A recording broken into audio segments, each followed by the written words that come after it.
So welcome. Thank you all for being here and coming. I know it's a lot going on this school year, midterms and all that stuff, but thank you for showing up, and thank you to our panelists for being here and taking the time out of your busy schedules. Again, I'm Lisa Page. I'm a second-year student here. I'm currently placed at the Brooklyn VA Hospital, and I'll be graduating in May. So first, I'd like to just start off with you all introducing yourselves. You know, what do you do? Things like that. Okay, when did you graduate? Okay. And anyone would like to start? Sure. So my name is Gabrielle Newman. I graduated from NYU in May 2015, and I'm right now an individual, family, and group psychotherapist at Metro Behavioral Health Associates Eating Disorder Treatment Centers.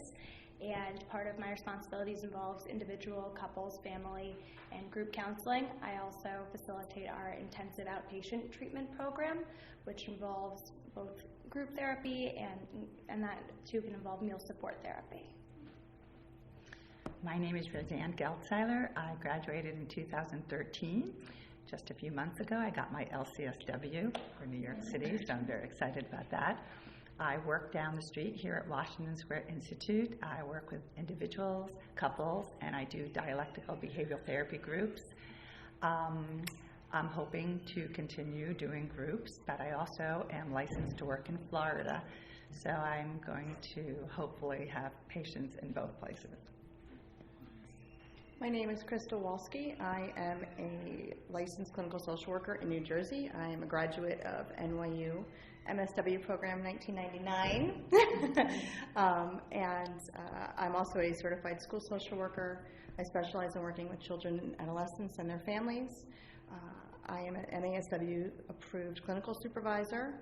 And in addition to my private practice, which is called Blossom Wellness in Princeton, New Jersey, I'm also a certified kids yoga teacher, and I integrate the Yoga Kids method into traditional psychotherapy sessions with children and adolescents where appropriate to help them start to determine how to connect their mind and emotions to what's happening in their bodies and start to feel some success in managing and coping.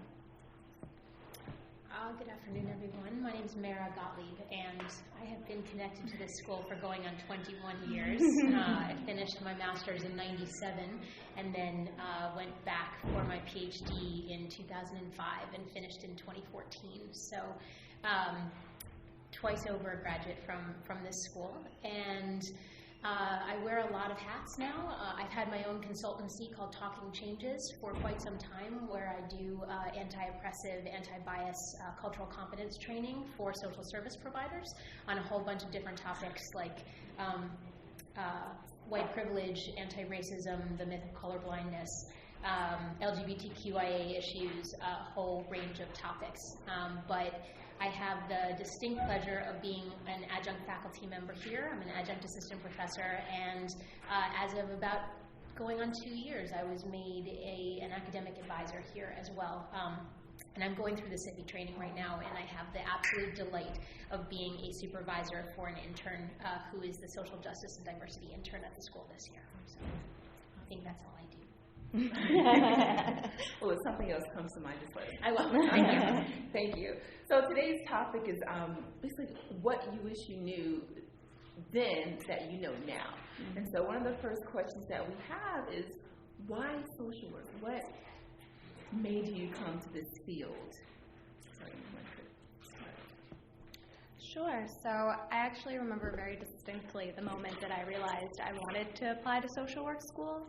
I was a human services studies minor at my undergraduate university, Elon, and we were in a course where we were learning about the biopsychosocial model. And at the time, I was a psychology major, and I was really leaning more towards neuroscience type related work. And then sitting there learning about that model, it really just clicked in terms of the understanding that when you're working with a person, they are more than just their mind. They're more than just a medical side. They're more than just their home. It's really everything coming together. So that model is really what brought me forward to looking into social work schools and understanding people from that approach.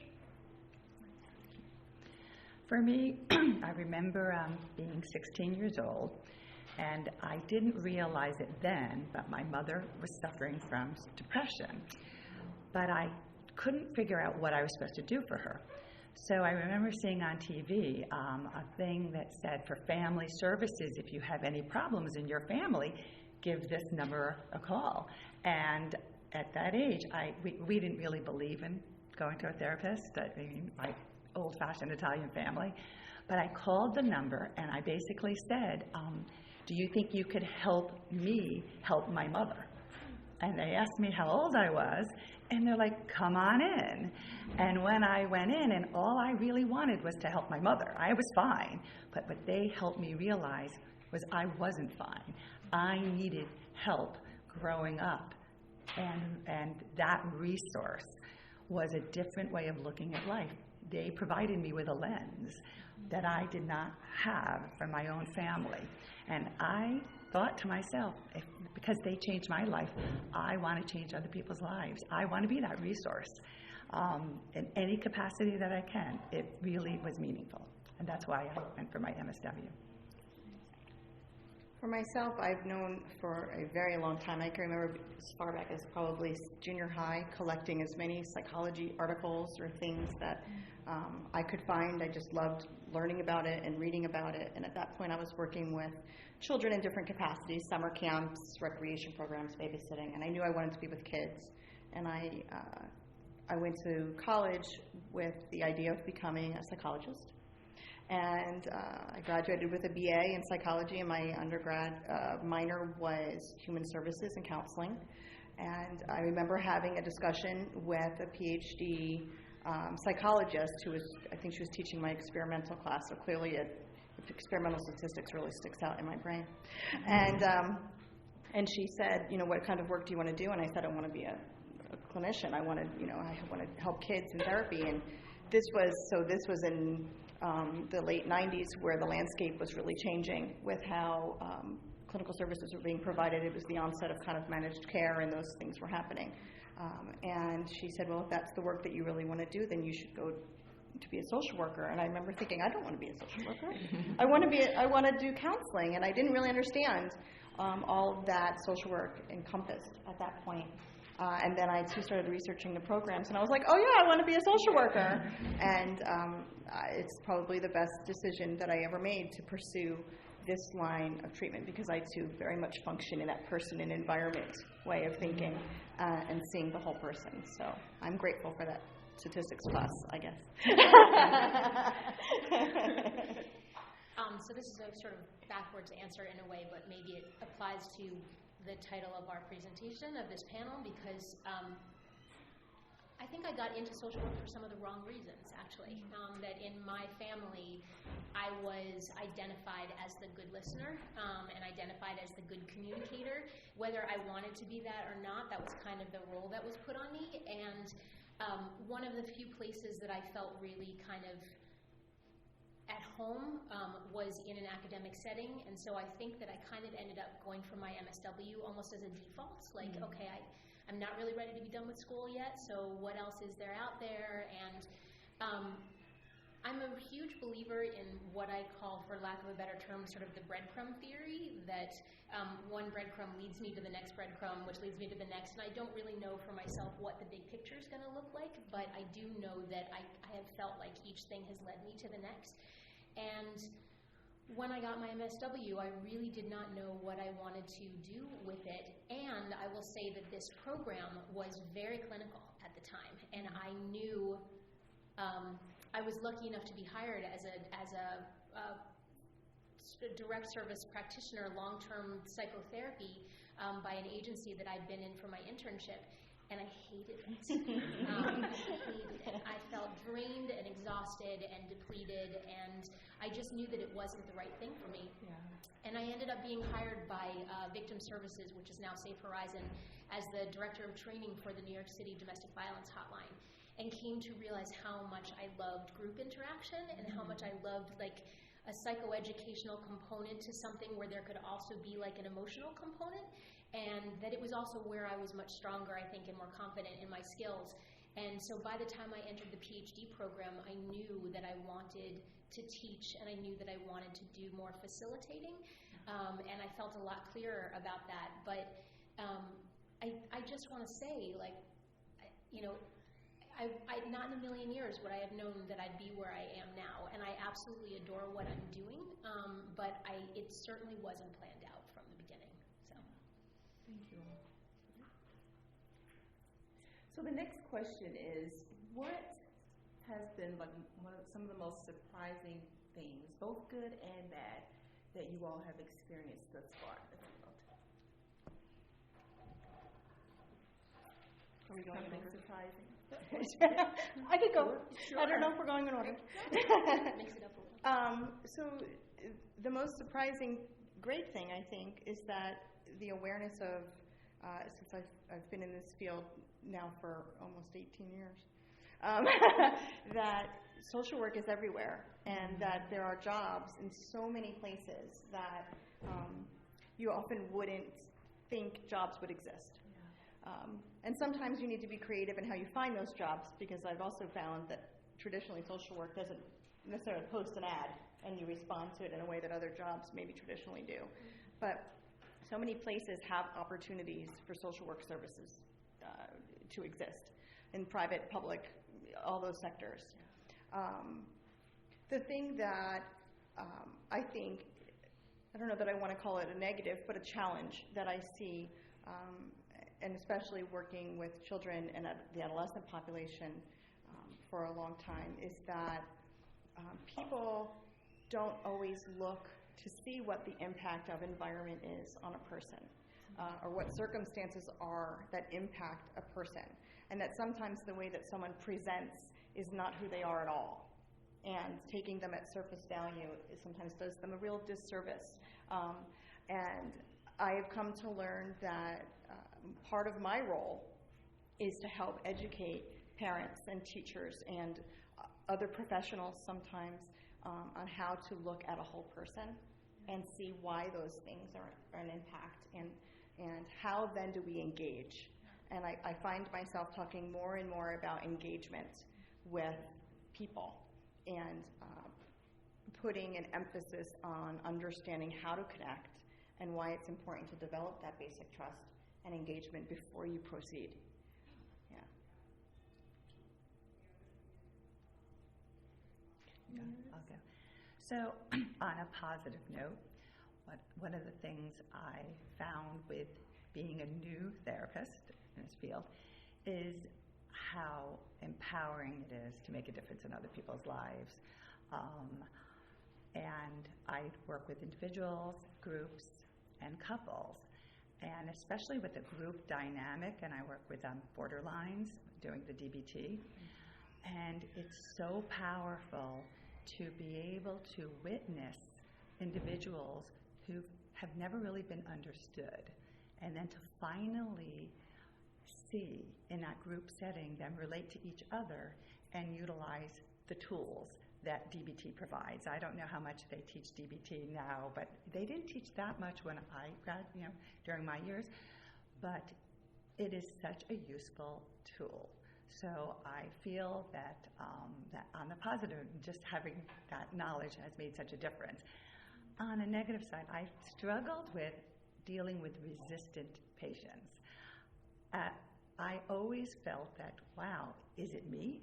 Is there a reason why these patients are struggling? They're not communicating.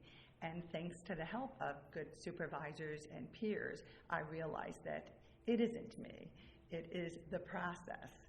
And some of my most resistant patients have become some of my favorite, because it's such a journey and you get to experience it with them.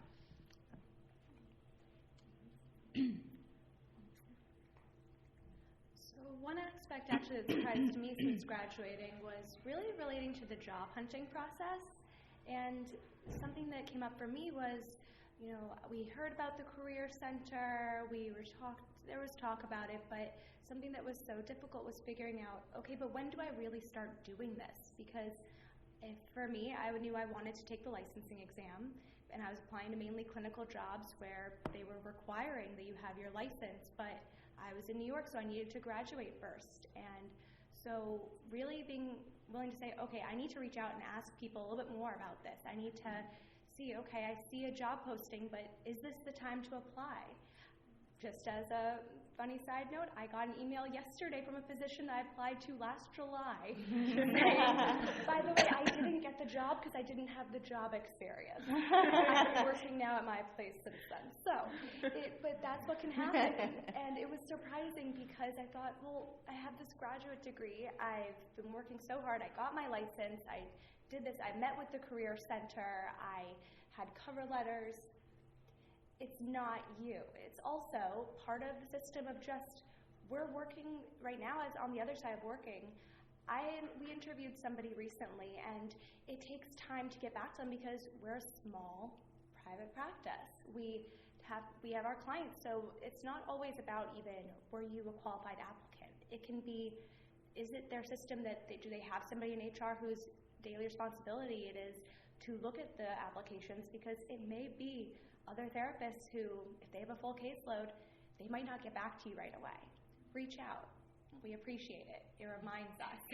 As long as you do so respectfully, it's actually really quite appreciated. And I found that out once I was working at the center that I was at. And so that was a surprising bit to me, was just how complicated yet uncomplicated the application process can be, and that it sometimes is as simple as, hey, we met a couple weeks ago. I'm still very interested. I'd love to speak with you more about this opportunity. Something simple like that can at times be, oh wow, yeah, we did meet. I've been a little bit swamped. It's the holiday season. Let's have a meeting next week. I'm not sure how to answer this question. I don't know what I find surprising. I think, and maybe I'm not easily surprised. I think maybe part of it is just recognizing that the first job out of the MSW program is very rarely where anybody stays, and just kind of remembering that that's the case, that this is a learning experience, but not necessarily where you'll be for the rest of your life. And maybe the only other thing I would say is just what amazes me and what makes me very proud to be in this field is that in my experience, I use my clinical skills everywhere. It could be in a real estate office. It could be with my dentist. It could be anywhere, and just the gratitude that I have for being in a program that feels so practical and useful and versatile in terms of heading up to Albany and lobbying, going to get your JD and having the combination of this and a law degree, and the ability to be an advocate. I really love what Christa said in terms of I'm kind of in love with social work as a field, just because we are so committed to seeing the person in their environment and not just blaming the person for what's going on for them. I really respect that so much, and I feel like taking that perspective to all of my relationships has made me more compassionate, I think, and patient in some ways. Awesome. That's great, guys. Thank you. So our next question, Scotty, what are specific things that you did or you wish you had done in order to prepare yourselves for the field? I can take that one first, if that's okay. So I will speak for myself, but I think I'm probably not alone even on this panel, that social workers seem to have a massive case of do-it-ourselves-itis, and not needing to ask for help or not knowing how to ask for help, and I wish I had asked for more help. I wish that I had gone to professors that I really valued and respected and found out more about their research, or found out more about connections. If I knew I was staying in New York, I wish that I had no one in my family who had an advanced degree, and I had no one in my family who had gone sort of the professional route, and I really did not know how much having connections makes a difference. So that's something that I wish I had known, that it was not only acceptable but welcome to ask for help. Yeah. We all know people. Wherever your first year placement is, wherever your second year placement is, wherever you are, you know the other interns, you know your supervisor, you know their supervisor. You might even know other team members. Reach out to them. It's almost the holiday season. There's nothing wrong with saying, hey, I know it's been about a year. I hope all is well. This is what I'm up to. It'd be great to speak sometime soon about what's going on in your life. It's simple as that. That's networking, and we all have that network. And to add to that, a friend of mine who graduated a year after me, she didn't quite know where she was going to go. And I said, why don't you apply to my institute? Because getting those hours, those 3 years, it's so important. You don't want to waste too much time. And I mentioned it to her. I spoke to the director at our institute, and she got the job. And now she's a year away from getting her hours. So it's so important, like they all said, is keep those connections. You never know. You never know. And also one other thing is it's not always you. A lot of times we think we're inexperienced. If we don't get the job we really wanted, if we don't have that good relationship with the certain patients, what have I done wrong? It's not always you. It's the process that they're experiencing. Because it's really easy as an inexperienced therapist to be tough on yourself. It really, really is. And that's one of the things that I've realized I had to kind of outgrow. I would like to kind of jump on what you ladies were saying, and I have also found that in the private practice world, I've had to become good at marketing myself. And as a social worker, sometimes that doesn't come terribly naturally to do because you want to talk about how you can help people. But sometimes, you need to feel confident in the skills that you've gained, and I'm eternally grateful to NYU, and especially I can speak to the time that you and I were kind of here, and I left here ready to be a clinician, and I felt really great about my clinical skills. So as part of the marketing part, don't be afraid of the social media. I'm on LinkedIn. Look for me. Look for everybody that you meet on LinkedIn. Hello. Hi. Gotcha. Right? And then your contacts are there, and they're seeing as you're posting the wonderful things that you're doing, the certifications that you're getting. And it's sometimes I find that those of us in this field, we have a hard time thinking about that aspect of ourselves. But that's the way the world is kind of going. Because it feels like we're bragging. Yeah. Right? But you don't want to do that, but it's very useful. And I would also say that I left very prepared to be a clinician, and the part that's been the larger challenge for me in my career path is learning the business skills. In running a private practice, what does that look like? How do you negotiate for your salary or the benefits or the things that you would like to see in your job? Because I think, again, we get really, let me prove to you how great I could be to the people that you're serving, and not always thinking that it's okay to negotiate. And so I feel like that's something that I've really had to work on myself, and figuring out how do I negotiate in a way that still honors my social work self, but the business part of myself is represented also. Good. Thank you. I'm learning a lot here, too. So just to follow up on that and getting, back on track with careers and stuff like that, what specific strategies did you all use to ensure that the culture of the organization that you were going into was a good fit for you? How did you know that, this particular organization, you would do well in this space? I could start with that because for me, I was older. I had children and a husband and all these other obligations. So the thing I needed flexibility. I could not be working in an environment that was going to demand so much from me that I was sacrificing the family and those other commitments. So my institute, it was great because with patients, I was able to schedule them times that were best for me. And even with the groups, I always wanted to do groups. So I noticed at this institute when I mentioned, so do you have groups? They said, well, actually, we have DBT groups, and we'll train you. So that they were giving me what I wanted, and they were giving me the flexibility that I needed. And those two things, what more could I ask for? I remember somebody, when I was in a relationship that was not going so well, somebody taking me by the shoulders and saying, Mara, it doesn't have to be so hard. And I was like, what do you mean? Relationships are supposed to be hard all the time. And I feel like it mirrors the job search in some ways, that to find a culture where where whatever's important to me is there. Sometimes it's that first connection. It's the person who interviews me who gives me a sense that this is where I will feel respected. I want to own for myself, and again, this is the whole breadcrumb journey thing. Like, I can't believe I'm saying this or being filmed, but that 10 years ago, plays well with others was not going on my tombstone. Like, that was not something that I was, and I have come a long way since then. But to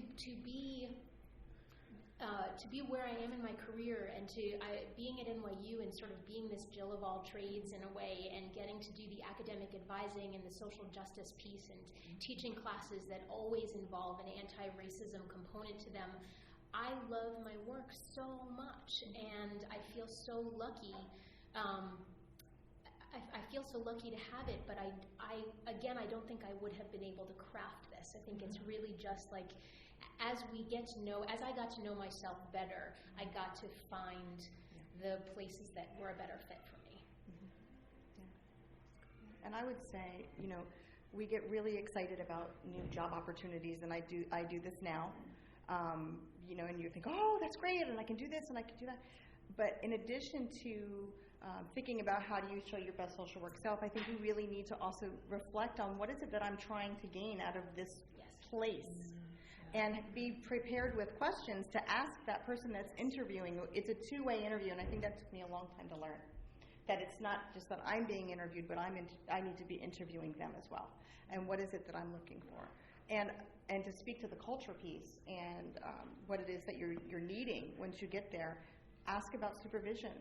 Ask about, is there individual, is there group, is there treatment teaming, is there grand rounds? How does the staff here come together? And, what are the expectations on how your employees take care of themselves? I think are valuable questions to ask anyone that's interviewing us. Can I say one more thing? Sure. Okay? I just feel like there's a couple things you said that have been really gutsy, and that for women, I think it's hard for us to say, I deserve this salary. Like, I'm going to charge this for what I do because I'm worth it. And also to be able to say, I am interviewing you as much as you're interviewing me. And I think it's harder to do that, especially right out of school. I think that can be a scary stance to have. And for some people who are more kind of, or less confident about their presentation, I think that can be even harder. But I want to piggyback on that, to just think, I paid good money for this education, and you're valuable. And I'm valuable, and I have a place that is, I'm worth what I'm asking for. So. And I think also with that is having the confidence in, exactly, you worked hard for this degree. Yes, you are new and you are coming out fresh from graduation, but you've done things. You've done work. You've done these field placements where, frankly, if anyone's been a field placement intern, you know that you've done everything. You've been handed every possible spectrum of that, what should typically be an entry-level position, but now those are not available because those are the internships. So you're going in there with, I do have this experience, I do have this to talk about. And as somebody who, I went straight into graduate school from undergrad, I look young, I am young. When I went to this position and somebody would say, when I would go into an interview for a position and they would say, wow, you're really young. What I wish I had started saying sooner was, well, yeah, I knew what I wanted to do and I did it. Create how you present yourself. Yeah, people are going to make those comments, and you'll be amazed by how many truly social workers who will say it to you, because you're thinking in your head, don't you hear how this sounds, that you're judging me for my age, for my race, for my this, for my that? But it happens. Prepare your answer, because if you can say it with confidence, they'll believe it as much as you do. And that's how you sell yourself, and you make these interviews count. Because that question that they're either maybe trying to throw you off and see how you go with it, or even just accidentally saying it because they had a lapse in a moment, you'll still come off that much better because you were able to address what on physical appearance was their first concern. The flip side is that aging in this field is pretty excellent. That's true. And you can't say that for a whole lot of years. Good to know. Good to know. So So what are, some difficulties or some challenges that you all faced early on, or even currently in your field, and how did you overcome some of those challenges? Well, I'll jump in with boundaries. Boundaries, not necessarily always clients to clinician boundaries, but time management boundaries and work to personal life boundaries. And especially, I would love to say that in the beginning you're kind of more gung-ho on the work process, but I think the work just kind of keeps up with you as you go along and it changes. You still have a lot of work. And in our field, and I can speak about being a clinician, you're holding a lot of emotional content for people. And, it's important for you to know where and how you can express those things, but it's also important to learn how to contain and to take care of yourself. And I think I've had to determine what those look like from moving from an agency setting to a private practice setting. I have specific things, because some of my work days could be 13 hours long, and some days may not be. But those are choices that I make in my scheduling, depending on what's happening in my world. But I know that, like a very simple, pragmatic boundary that I put in place for myself is if I have phone calls to make or messages to send back, they all need to be done before I walk into the house. So there's sometimes I'm in the driveway, and I'm in the driveway for 15, 20 minutes, because I know that when I walk into that door, it's important for my family that I'm who I need to be in that role. And that's some of that is my experience, I think, talking and having to learn some real self-care lessons in this journey. And so I would say self-care needs to be paramount. And it goes back to that you're worth it kind of philosophy. And you're a better social worker when you learn how to take care of yourself and your time and your needs. And just to add to that, it's so easy to bring the crisis home with you, because when you have a really bad day and everyone seems to be in crisis or suicidal or couples on the verge of a breakup and they're all your patients, you go home and how does one separate from that and have a good night? It's really, really difficult. So it's very important to allow yourself the space from what you do during the day and know that you're doing the best you can, and tomorrow's another day. Because very often what you'll find is the patient is having a horrible time that week, and you might worry about them all week. You see them next week, they're fine. Oh, good, no, I'm good. Oh, no, we're good.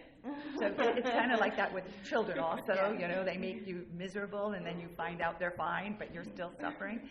So I've learned it's so important to let go and allow yourself to be happy despite what your patients are going through. And I might even take that a step further and see it as kind of the need for a humbling effect. Especially if, let's say you're doing outpatient work or anything, you might have patients who, throughout my office, they do have my cell phone number, and that was a boundary of how our office works and something that I've had to follow through with. But we also have a set of communications guidelines. Part of those guidelines are that if they text me, I will always respond within 48 hours. If, let's say, it's over the weekend, or 24 if it's a weekday. At first, I've got my cell phone on me. I have to text them back. It's so important. Then I started to remind myself, is me answering right now, or do they really need me in this moment? Or am I, sacrificing myself and also not even necessarily fully addressing their needs at the time? You have to realize that even if you answer in that moment, you're probably not going to fully change whatever circumstances they're experiencing via your cell phone or from there. So kind of recognizing for yourself that applying self-care doesn't mean that you're sacrificing your patient's treatment. You're protecting it in the sense that you now will be able to provide the services you need to in the moment that you're there with them. I think I would so enormously echo the self-care piece of this. It's such a buzz term in a way, and yet truly, if I don't take care of myself, when will the resentment start to build in terms of the work that I'm doing, the hard work I'm doing in my professional life? So finding that balance, I think, can be a lifelong effort.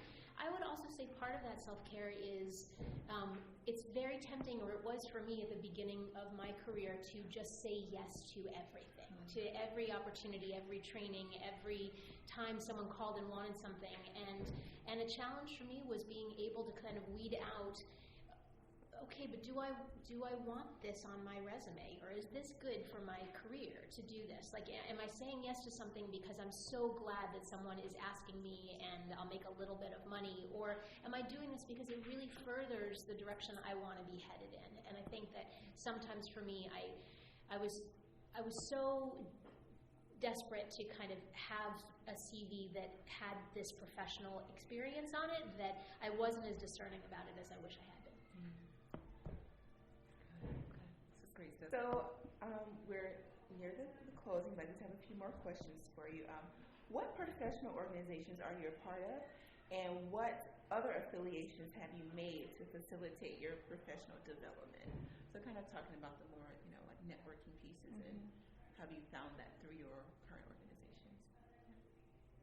I would like to say I am a member of the National Association of Social Workers, which has been an important support for these years.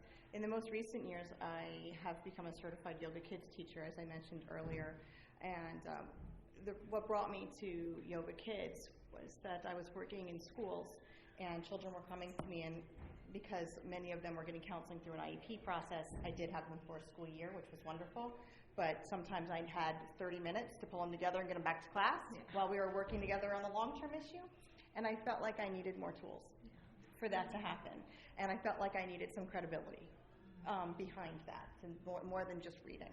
So I embarked on the Yoga Kids training program. I felt like that really met what I was looking for, and it has a wonderful community of yoga teachers and children's yoga teachers who just bring a totally different perspective to the work with children, and it really speaks to the piece of me that likes talking to them about empowering themselves and finding their inner voice and finding silence and being able to sit in silence and peace. So for me, although that's not kind of a traditional social work affiliation, that community has been really important. NASW for me too. I think it's been harder for me because my career hasn't taken a private practice track to figure out where to get the best kind of community. But I think it's really good to get involved in local groups, and there's a local practitioners group up where I live that's really beneficial. And then for me, organizations like Unitarian Universalist churches, like the Black Lives Matter movement, finding any organizations that are doing the kind of work that I either am already doing or really want to be doing, and just talking to somebody who has the courage to be involved in that. So for me, in addition to the NASW, I also belong to a DBT organization, and I just recently joined the Dean's Advisory Council. So I would say NASW, they also, by the way, have a daily job alert email that they send out. So if you sign up on that, highly recommend. They send a list of jobs in any of the areas you select, so that's great. Also, IADEP, the International Association of Eating Disorder Professionals, they have a wonderful listserv of resources that also send pretty relevant, but also weekly emails. And Ackerman Institute is another great one. Nice. Thank you all so much. You shared some very valuable information. We're wrapping up, but I just wanted to turn to the audience to see if you have any questions that we have. I'm sorry if I missed this because I walked in late, but I guess one of the questions I have in my mind is, I'm a first-year extended student. How did you narrow your focus? I mean, I'm taking very foundational classes. Everything I read seems interesting. I feel like I could go this way, this way, this way, this way. I mean, I think I've narrowed it in some terms, but what process did you go through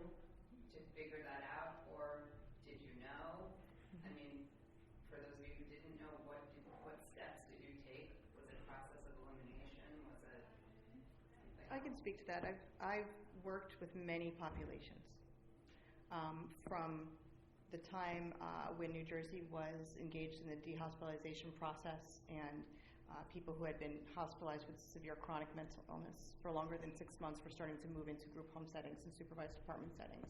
That's where I was while I was in graduate school. And I knew that eventually I wanted to focus a lot on children and adolescents.